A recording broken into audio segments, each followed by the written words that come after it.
নমস্কার, আদাব, আসসালামু আলাইকুম। অত্যন্ত দুঃখ ভরা মন নিয়ে আপনাদের কাছে একটা সাহায্য সহযোগিতা চাইতে এসেছি। কেননা আমার স্ক্রিনের দিকে একটু লক্ষ্য করুন। উনি হচ্ছে আমার বাড়ির পাশে এবং আমার প্রতিবেশী, তাছাড়া আমার আত্মীয় বটে। ওনার নাম হচ্ছে উকিয়চিং মার্মা। অনেক কষ্ট দিয়ে সংসারটা চালায়। গতকালে ওনার মেয়ে একটা পোস্ট করেছে, বিভিন্ন গ্রুপে দিয়েছে যে ওনার বাবাকে বাঁচাতে চাই। ওনার বাবাকে বাঁচাতে 1,40,000 টাকা প্রয়োজন।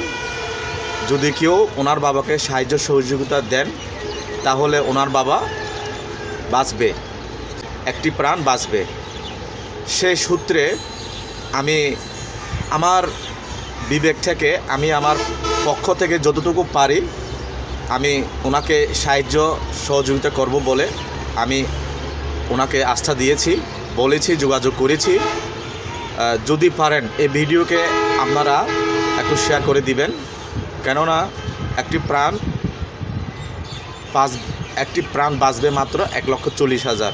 1,40,000 টাকা কিন্তু কারো কাছে কোনো কিছুই না। আমরা যদি সবাই মিলে 5 টাকা, 10 টাকা, 100 টাকা যদি ওনাকে সাহায্য সহযোগিতা করি তাহলে একটি প্রাণ বাঁচবে। পরিবারের উনি একমাত্র অবলম্বন জোগাড় ব্যক্তি। ওনার ঠিকানা দিয়ে দেব। যদি ওনার সাথে যোগাযোগ করতে চান তাহলে অবশ্যই যোগাযোগ করে সহযোগিতা কিংবা খোঁজ খবর নিতে পারেন, সঠিক কিনা। বর্তমানে উনি চট্টগ্রাম মেডিকেলে ভর্তি অবস্থায় আছে।